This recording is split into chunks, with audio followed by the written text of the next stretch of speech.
Good morning, everyone. I think we've got several of our attendees joining us already, and everybody else will drift in as they do.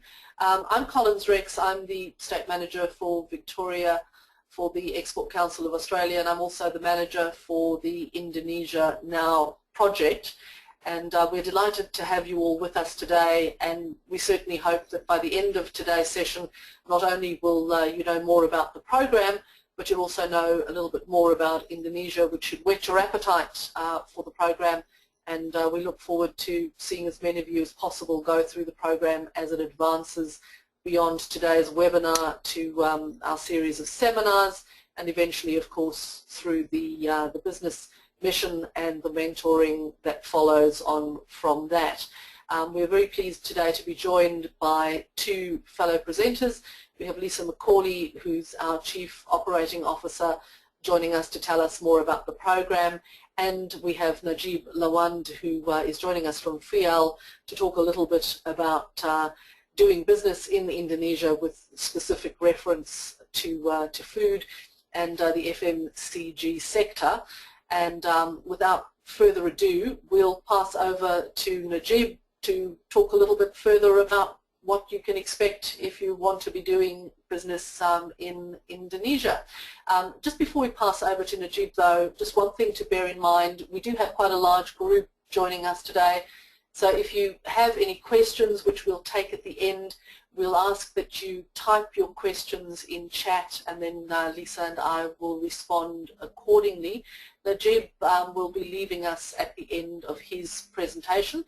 He's joining us from Singapore, and since it's an ungodly hour and he has meetings to attend, we're delighted that he's with us. So I'll pass over to you, Najib. Thank you so much, and good morning, everyone. I've been asked to provide some, I guess, buyer insights. Recently, back in February and March, I undertook an extensive market visit to Asia that included 8 markets, of which Indonesia is one. And while I was in Indonesia, I met with senior buyers and general managers of leading high-end supermarket retailers and distributors to high-end retailers and food service, in fact. I did this through Food Innovation Australia. Food Innovation Australia is a Commonwealth-funded industry-led organisation that's a catalyst for collaboration.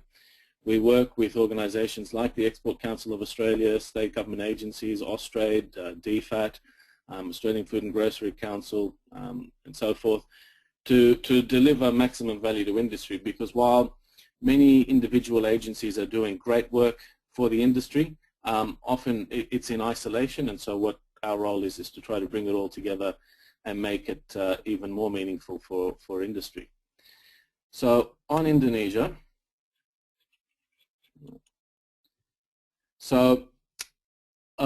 first of all, some general buyer insights, and this is relevant for Indonesia as it is for just about every Asian market, and that is that interest in Australian product at the moment is exceptionally high.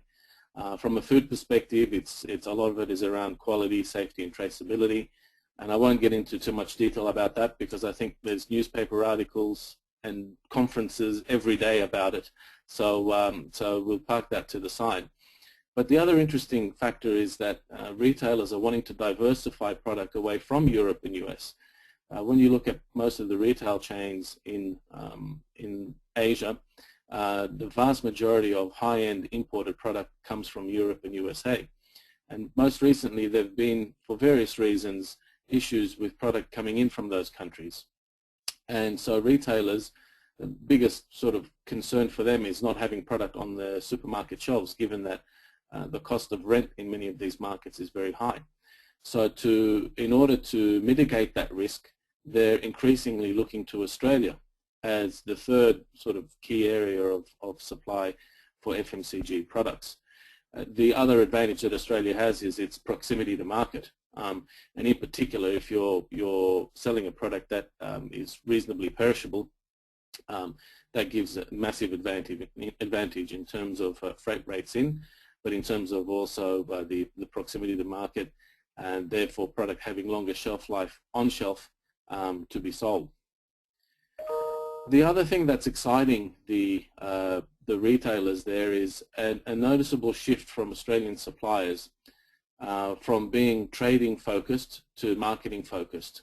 In the past, Australian exporters have been seen as the type to just work hard to secure the first order and then sit on their hands and wait for the second order and not really be involved in the product offtake process. And from the research that we've certainly had, given the current situation with the retail dynamics in Australia, many of these SMEs are now thinking, well, you know what, we either don't, won't, or dislike supplying to the major retailers in Australia, and so export markets is going to be the way to go. And as a result, when they have their buyer meetings with overseas buyers, marketing is now part of the conversation, whereas it never used to be before. So for a combination of all these reasons, interest in Australian product is now high. Buyers are seeking suppliers that are reliable in their supply. Again, this whole issue of not having product on the shelf being a big problem for retailers. So when they place an order and they give the lead time that the supplier says they need, they expect the product to be in on time. They want suppliers that take a long-term view to the markets, again around this marketing concept, which includes promotional activity. But they also want direct relationships with the brand owner, and this is particularly important for Indonesia because, in particular, the supermarket chains, unlike Singapore and Malaysia and Thailand and all the others, they're actually not allowed to import directly themselves. So they have to do it through an importer or a distributor. Now, many of these retailers will have their preferred importers and work through certain companies. But at the end of the day, they're working through them to buy the product from the source market. What they want is to have a relationship with the brand owner so that they know for certain that the full product range is being offered to them, and that the brand owner may be looking to innovate their product specifically for the Indonesian market, maybe looking to make a smaller pack size or whatever it might be. But that often doesn't get communicated through the importer in the middle. So relationships with the brand owner is very important for the buyers. So in Indonesia, from a supermarket chain perspective, there are a handful of key high-end supermarket chains. I mean, there are many sort of middle and low-end, but Australian product would really struggle to sell in those retail chains purely on price competitiveness. But from a premium end, you know, we're really looking at hero supermarkets, Ranch Market, Kimchiks, you know, Food Hall, Grand Lucky. Lotte from Korea is also active in Indonesia, and they've got a few high-end concept stores that are coming up across Indonesia as well. So there are a few retailers out there, although, you know, I think a lot of people think that Indonesia has such a large population that there must be thousands and thousands of these like high-end retailers out there supporting the burgeoning middle class that are becoming really wealthy with a lot of propensity to spend.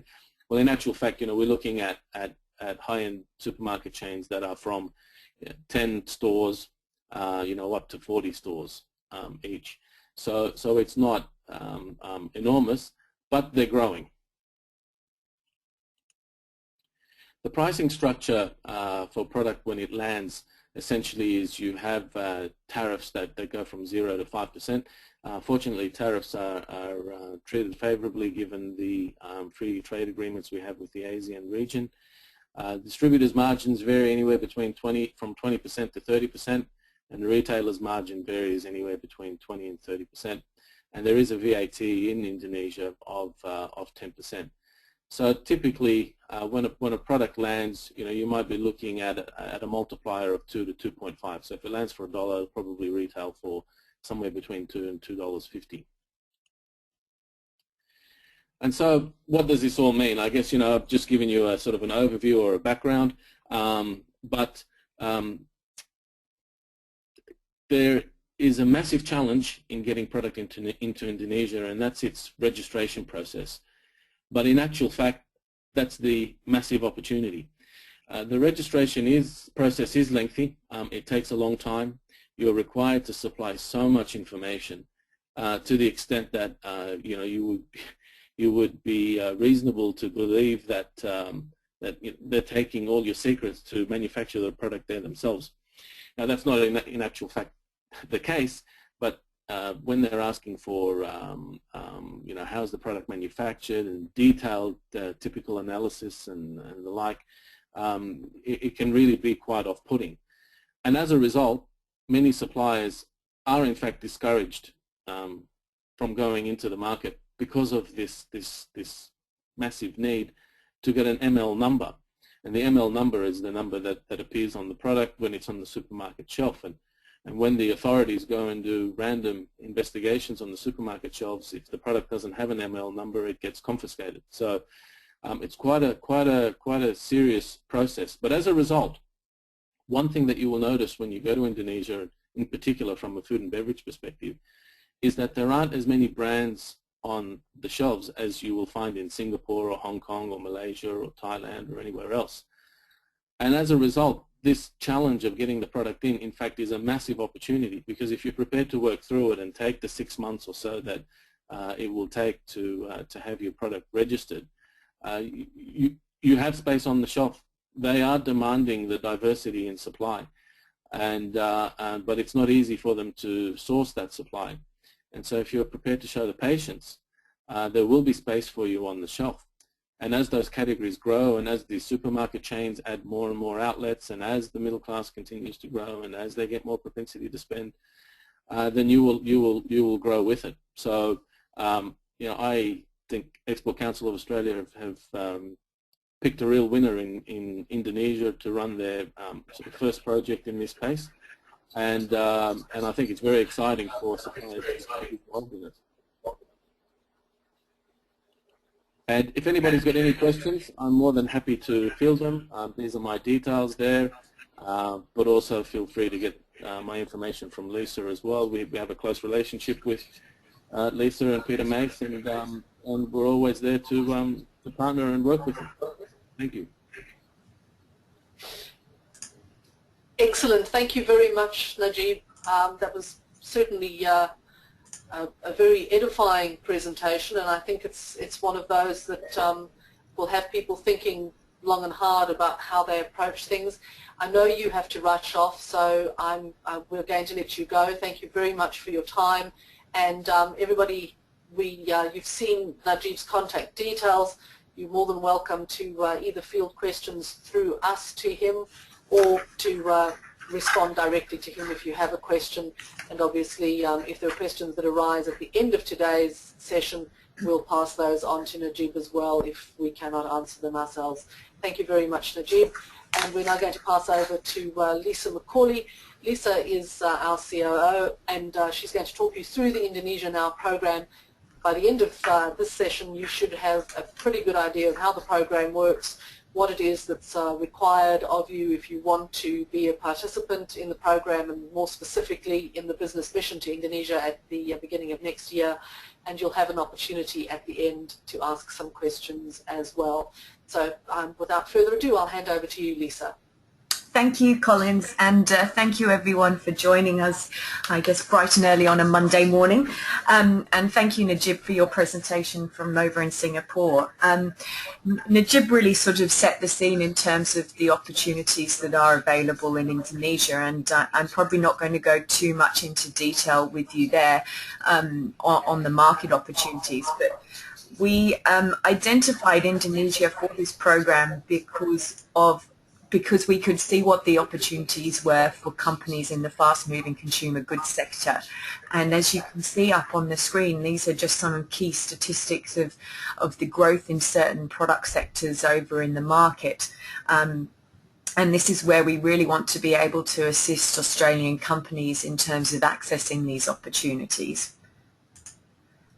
The reason I guess we chose Indonesia initially was that in the recent survey that the Export Council ran, the Australian International Business Survey, Indonesia was actually ranked as one of the 4th most difficult overseas markets in which Australian companies do business. the key barriers that companies were experiencing were understanding local culture, customer payment issues, really the understanding of market regulations, understanding of licenses and standards, as well as looking at customs costs and delays. And these were really the top barriers that Australian companies had identified. Furthermore, 74% of our respondents said that Indonesia was more or much more difficult than doing business in Australia. However, Indonesia was also the 5th most important overseas market that Australian exporters were targeting, and as Najib has highlighted and as my previous slide highlighted, there are a lot of opportunities for Australian companies to grow into this market. And the program that we've developed, Indonesia Now, is not only to present those opportunities to you, but it's also to help you throughout the course of our program to really deal with a lot of those barriers up front before you start entering the market. So the program has been developed really to deal with the barriers that companies identified to us in that survey, and to ensure that as you plan to expand into the market, you can actually deal with a lot of those barriers in the planning process up front before we take companies over into Indonesia with our business mission, which will be held next year. This program is actually really a combined program with the support of Austrade's Asian Business Engagement Plan, and it really has been designed to demystify doing business in Indonesia. And the whole program really starts with, before you hop on a plane and you go over to the market, to really go through quite a comprehensive training program, consultative program, and also an export review. So the whole program has been developed to feature a series of training webinars, face-to-face workshops, consulting opportunities, market research, before that culminates with a business mission over to Indonesia, where the first part of our mission is about helping to demystify some of those in-market barriers, and then the second part is an opportunity for one-to-one business matching and for companies to showcase their products at a special event that's being organised. We want you to be a part of it, and that really is what today's initial webinar is about. And what I'm going to talk through now are really all of the different steps involved in the Indonesia program and how you as a company can get involved, in which we really do hope that you can. So the first step, and you've probably already been aware of what's coming up, is we are running a series of face-to-face training seminars across Australia. These training programs will go into legal issues in terms of doing business in Indonesia. We will be covering intellectual property, contracts, dealing with bribery and corruption, logistics, as well as an understanding of local cultural and business practices. Education material at each of these seminars will be made available to all companies, and the Export Council will then look at developing that module of how you do business into an online course, so that if you aren't able to attend that seminar, you can then run through that training program offline or put additional staff through it. As you can see, here's a snapshot of which each of the events will cover, and the most important thing is we will also have a real-life exporter case study at each seminar who will share their success stories of doing business in Indonesia, but we'll probably also talk through some of the challenges that they experienced when they first started expanding into Indonesia. Here are the key details about when we're running these seminars. So we kickstart off on the 20th of October at a seminar in Melbourne, and the program runs through till the 6th of November in Brisbane. Now, we've had quite a few queries from over in WA, and the Export Council of Australia will be running a program in Western Australia for those companies that are interested in participating. We do encourage all companies that are interested in participating in the whole program, and particularly the business mission, to please participate in the seminars, because those seminars will help you to go through to the next step, which is really about applying for the program. Once we've completed the seminars, we are going to invite companies to put forward their application form to participate on the business mission. Now, why are we doing this? And the real reason that we want to be able to get companies to plan ahead is that we really want you to start planning your export market strategy for entering the Indonesian market. So any company that is interested in going on the business mission has to put in an application form. And this must include information about the company, evidence of your export readiness, a very basic export plan tailored to the Indonesian market, as well as your reason for targeting Indonesia and why you want to expand over there. What we are doing is we aren't taking every single company that applies for the mission over with us to Indonesia, because part of this program is to make sure that companies really are ready to expand into the market before they participate on the mission. And if companies aren't successful in terms of coming forward on the mission, you will actually be invited by us, and we will give you feedback as to why, so that what we would like to do is then work with you a little bit further to make sure that we can help you really develop your strategy to enter the market, and then look to go over into a mission in Indonesia. So we will have an application form available for companies to download from our website very shortly. We will also be talking through this application form at the seminars, and people will be able to grab a copy of the application form at each of the seminars, or they'll be able to download it from our website. We will make these available from the 1st of November, and we do ask that every company does submit their application by the 30th of November. And the details of where you go to submit it are, as my slide says, to Collins Rex. What the Export Council then is doing is we will take everybody's submission, and there is actually a panel of people that will be involved in the selection process, made up of experts in the market as well as experts on doing business. And they will go through quite a thorough selection process, where we will then get back in touch with companies and advise them as to whether they have been successful to progress through to the next stage of the whole program. And we will let all companies know that by the 15th of December.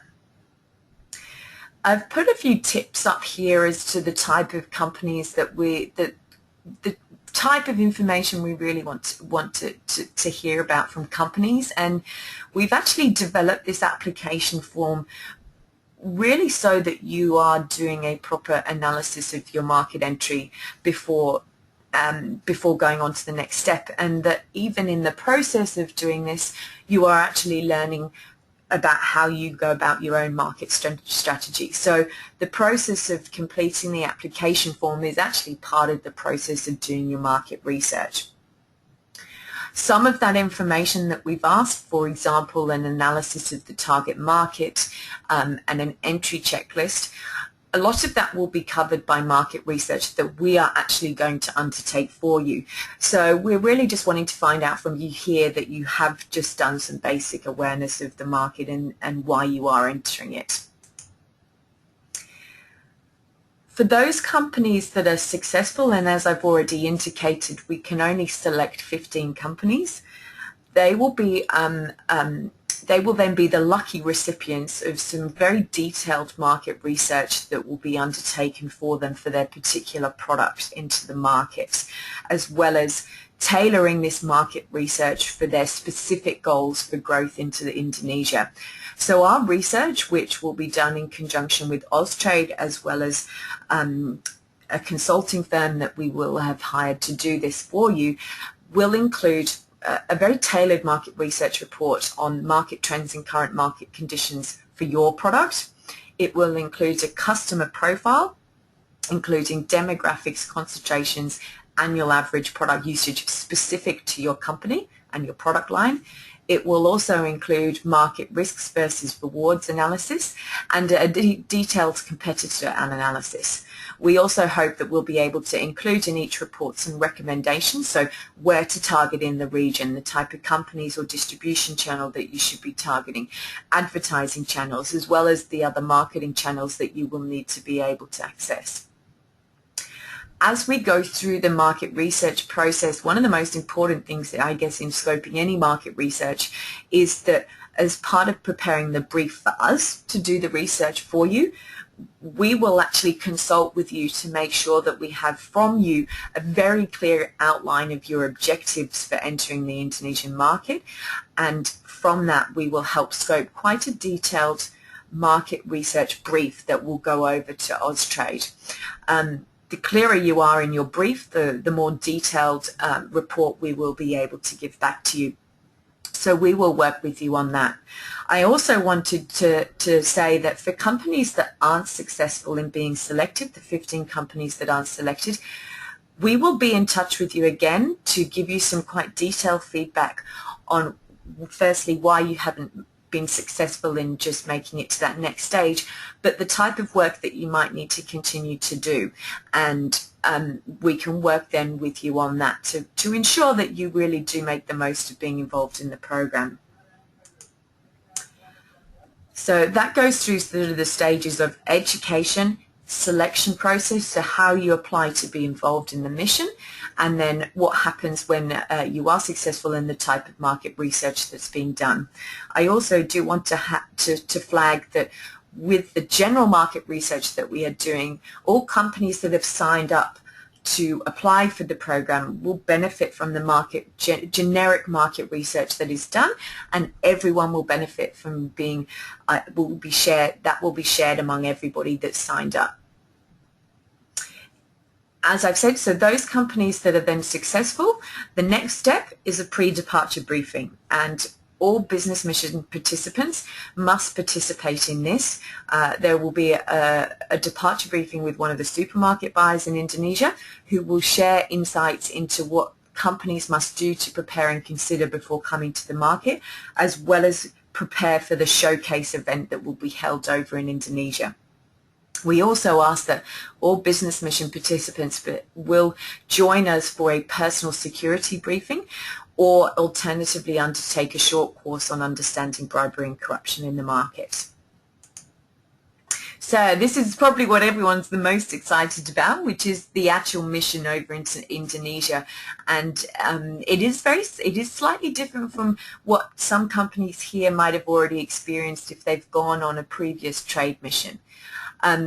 We are working towards a departure date of April, so all of this program is being rolled out with everything to be completed for us all to go over to the market in April. It will be a 5-day business mission starting off in Jakarta, and unusually for a lot of business missions, and this is where we slightly differ, in that half of the program is going to be spent including visits with customs, with a logistics provider over in the market, dealing with a major port. You'll be meeting with a local bank, you'll be meeting with service office providers, local lawyers in the market and accountants, as well as a number of local government agencies. And this is, again, to really deal with the whole, what companies were telling us in terms of the difficulties of doing business with Indonesia, and making sure that you are fully prepared for launching into the market after we get back from the business mission. And these are all areas that companies have told us were the biggest barriers when it came to expanding in the market. So we want to deal with these upfront. We want to help you connect to the people in the market that can help you do that. We then will ask participants to spend roughly half a day on their own, doing their own market research in the field. And this is because it's incredibly important for you to get your own understanding of the culture of doing business there. So that's going and having a look at what your other competitors have got out as products in the market, seeing how it's displayed, where your product would probably be displayed, and really understanding what's going on. The second half of our business mission then is all about the networks and creating the contacts for you to then launch into Indonesia. And as part of our schedule, we will incorporate a showcase event and client networking function held in the market. And this is where all participants will have an opportunity to showcase their products at a special function that we've organised in conjunction with our partners. But most importantly, we will have invited your target potential buyers from the FMCG sector, as well as some of their customers along, who will be invited to trial the products and provide real-time feedback to you on being able to launch your product into the market. So you'll also be able to not only promote your product directly to your end customers, but also your potential distributors in the market. And from that, you'll be able to get some insights into, do I need to go back and modify my product for Indonesia? Will I have to look at certain packaging changes and pricing structure? And that will all be evaluated at that function, as well as the opportunity to network with potential distributors. Each participant will then also be given an opportunity to do a soapbox, which is your chance to promote your company and to tell your story to the target clients that have been invited.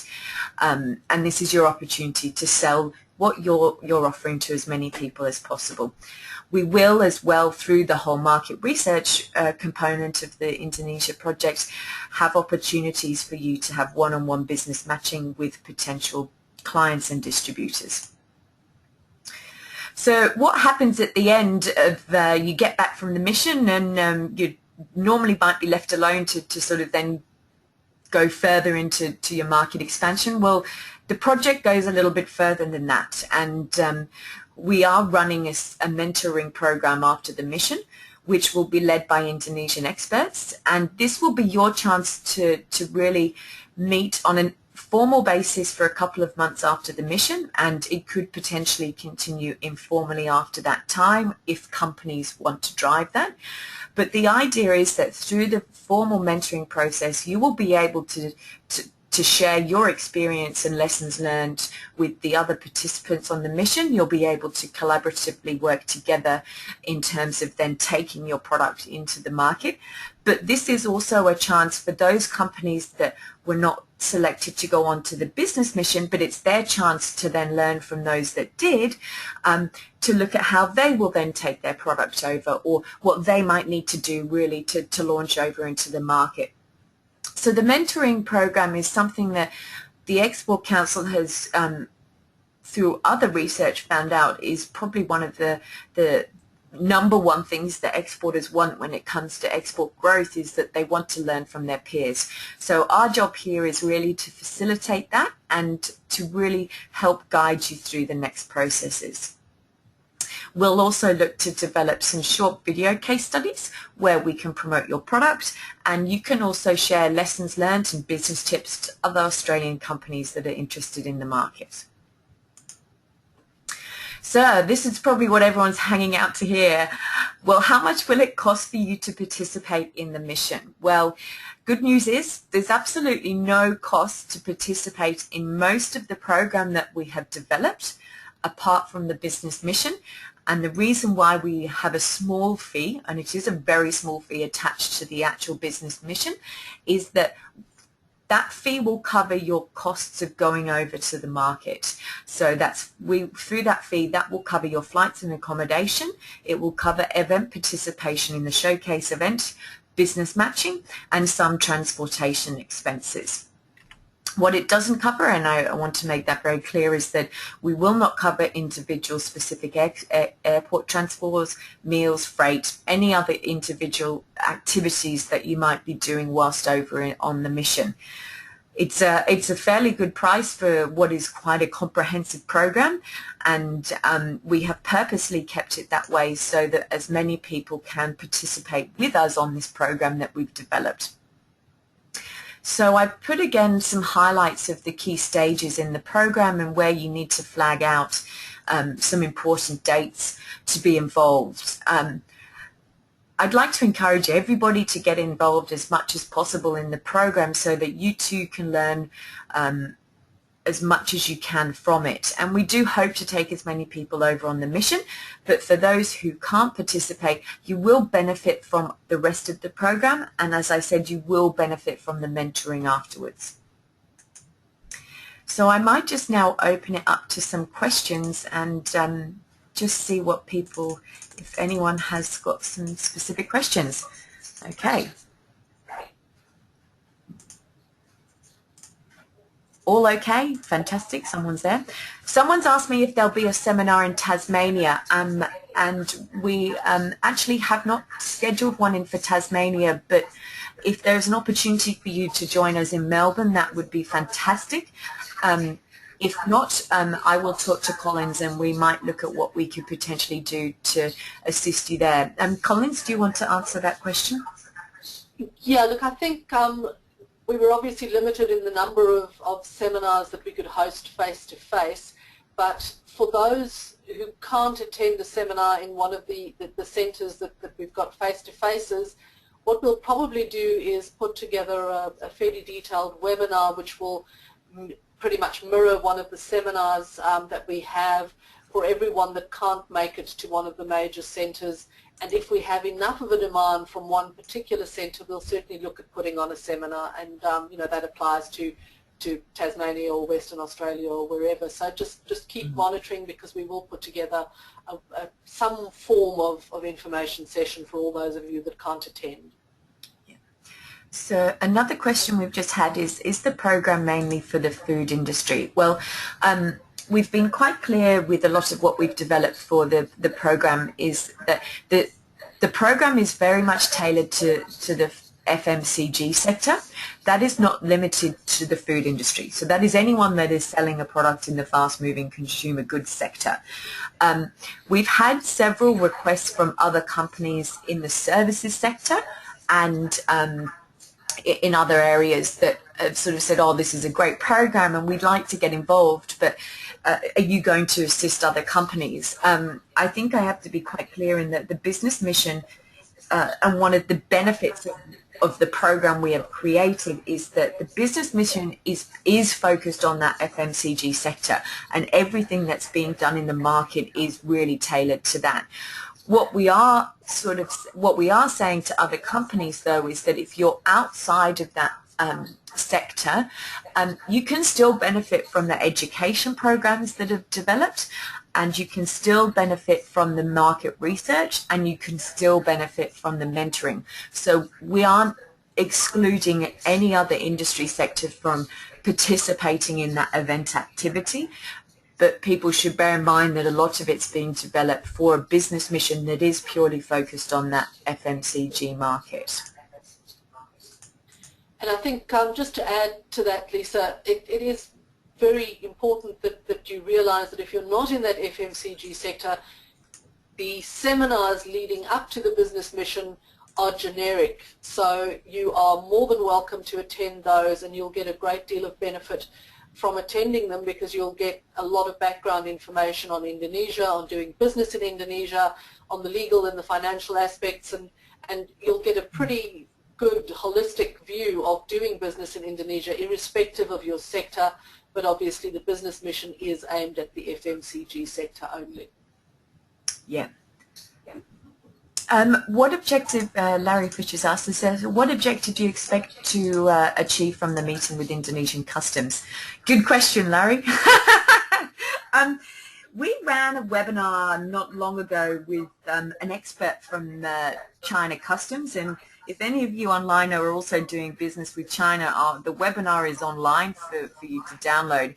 The reason we ran it was that they actually gave insight into the environment of China Customs and how the process works, and provided a lot of inside knowledge for companies when it came to customs clearance from the China perspective.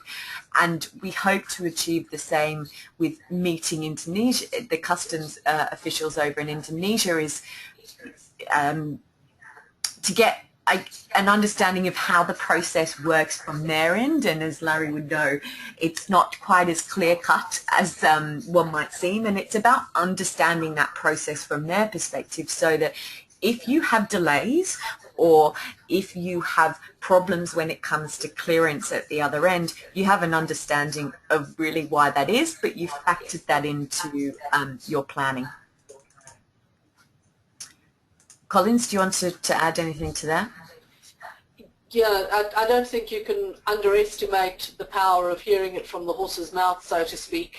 So, particularly for companies that haven't yet attempted to export anything to Indonesia, you might be surprised at just how complicated it can be. But once you've heard from the experts and you know how to deal with it, suddenly those barriers fall away because you know what to expect, and that's why we've set up the business mission in such a way that it's not just you going over shaking hands with people.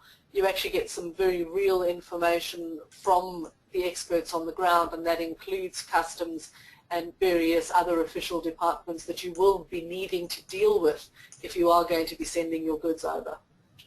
Yeah. I've had another question come through here.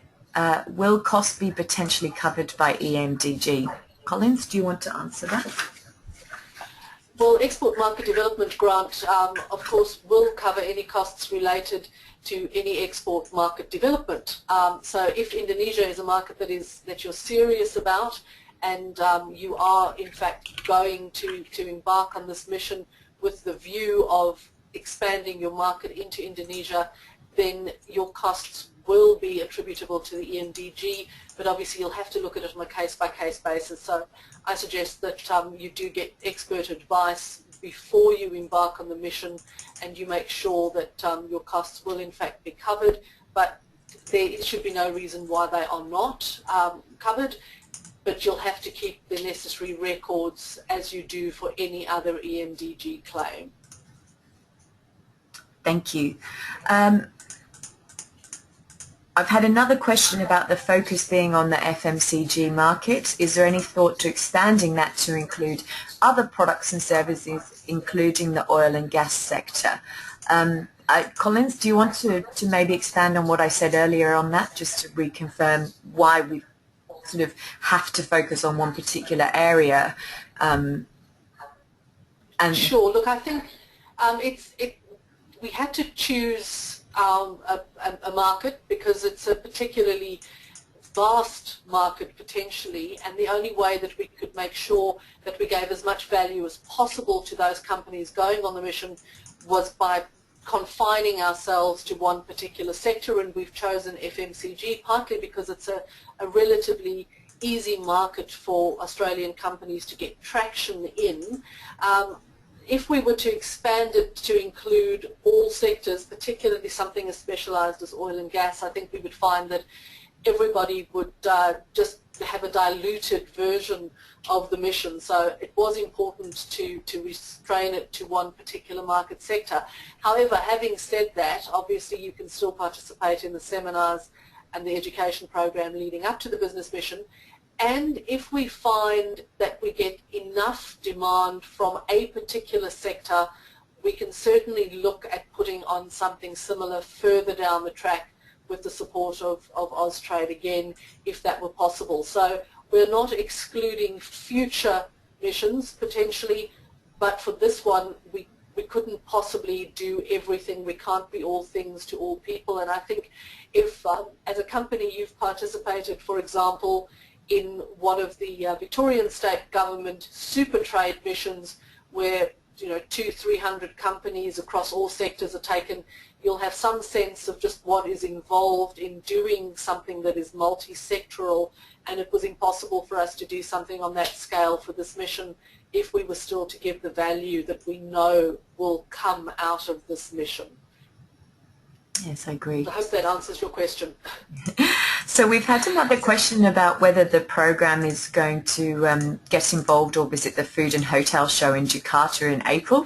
And actually that is an incredibly good question, because we've actually changed the date from the proposed mission, which was March, to April, and we are actually looking at the opportunities that we can actually combine with the Food and Hotel Show. So good question, because we actually have been looking at redoing the dates around that, and that's why we're still a little bit, I guess, working on confirming those actual dates for you.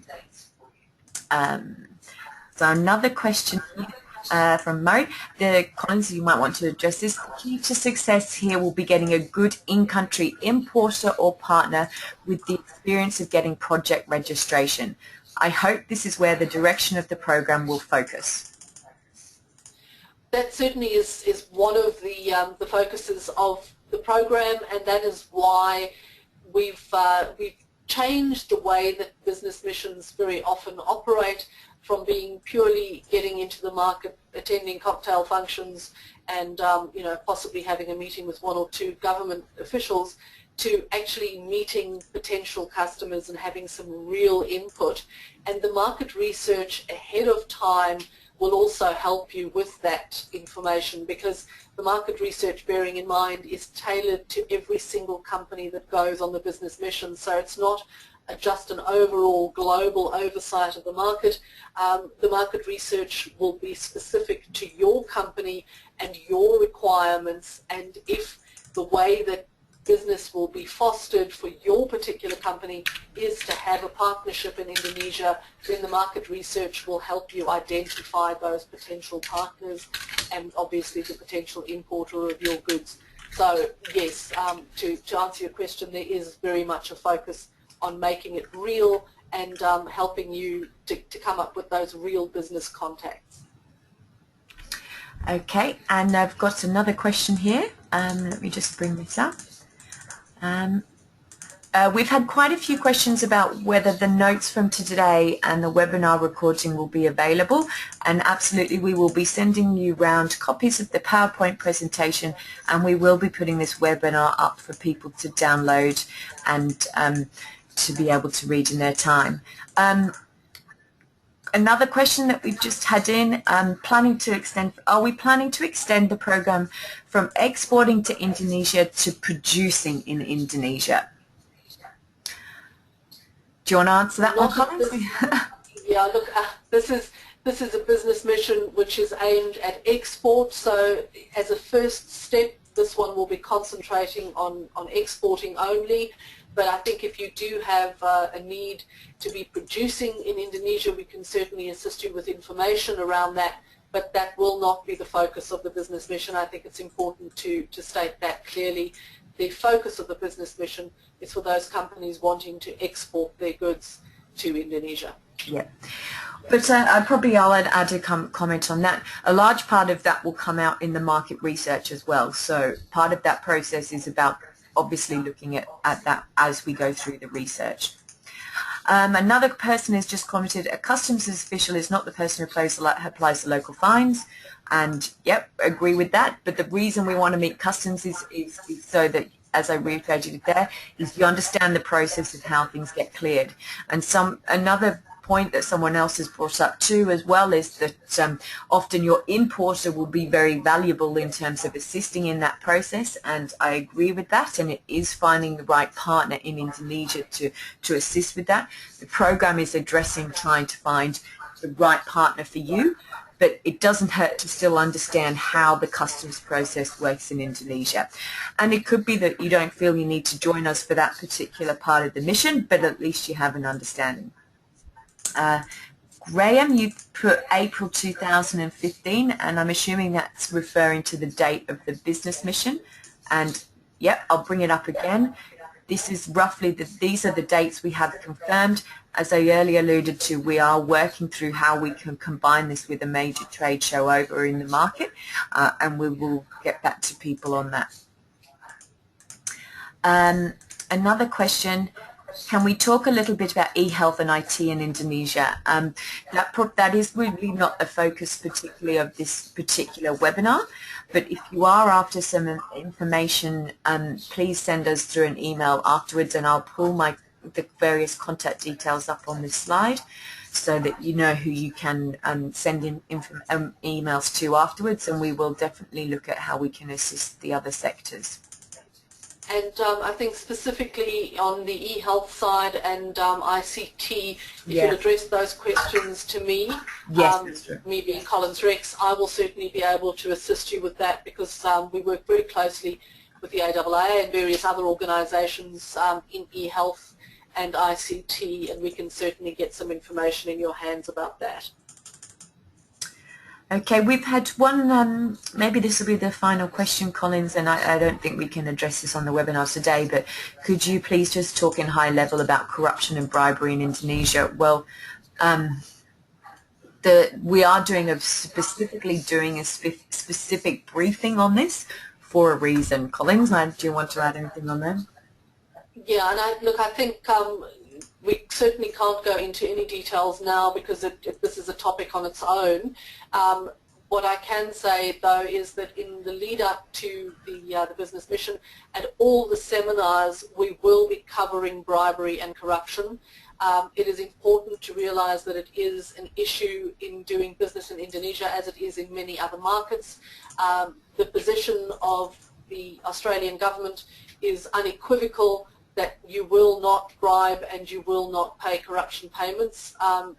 There obviously are things that you need to be aware of in terms of facilitation payments, etc., where there might be a bit of a grey area, but we will be covering all of that issue in great detail in the seminars, and in the lead up to the business mission for those companies that are going on the mission, there will be a very detailed briefing around bribery and corruption as well. So, you know, the bottom line is don't do it, but it's easy to say when you know, you're not sort of in the field, but we will be covering that in great detail in the lead up.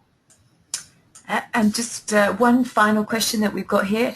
If the company was already exhibiting over at the Expo in April, are they still able to participate in the program? I can confirm that yes, you will be able to participate in the program, and in some ways it's almost already better that you've already started looking at going over to the trade show. So part of what we could perhaps do for you as part of our market research will be helping you in terms of preparing for that expo as well as other opportunities. So yes, absolutely, if you're already going over there, you're still more than welcome to participate, and we can get in touch with you afterwards on that. I think, does the cost of this program get us to the food and hotel show?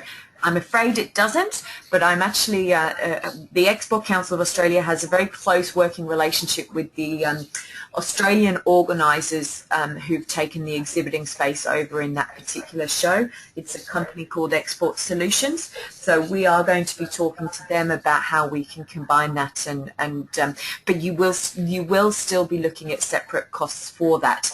But I guess if you sign up for the mission, your travel is going to now be covered anyway. So you can benefit from that. Yeah, but obviously exhibition costs particularly couldn't possibly be covered. No, we can't cover those, and they would have to be done, you'd have to organise that with Export Solutions on that, so yeah. Collins, any final things you want to put up? I think we've gone through most of the questions. Look, I'm sure there will be questions as soon as we end today's session. That's always the case. You think of things after the fact. Please use the contact details that you've been given. In the first instance, address questions to me. That's probably the easiest point of contact, and I will then pass them on to whoever needs to answer if I can't give you the information directly. It's very important that you participate in the seminar program, irrespective of whether you're going to go on the mission eventually or not. Particularly if you're in a sector other than FMCG and you want information on Indonesia and doing business in Indonesia, then you'll find a great deal of benefit from the seminar program. So make a note of those seminar dates and register as quickly as you can, because space, as always, is limited at every one of the seminars. So the sooner you register, the sooner you will get in to one of those. And if you want to attend the seminar and there isn't a location that suits you, then please send me an email so that I can start recording those and we can test the need to put on a webinar or possibly a seminar in one or two other locations. So we look forward to seeing you with those. Come armed with all your questions, and we'll answer as many of them as we possibly can, and don't leave it too late before you register, because you might not get a seat. It's very important that you register as quickly as possible. And all that remains really is to say thank you very much for attending this morning's session. Thank you very much, Lisa, for the detailed information, and we look forward to hearing from you in the next few weeks, and we look forward to getting your applications and eventually taking you on the business mission.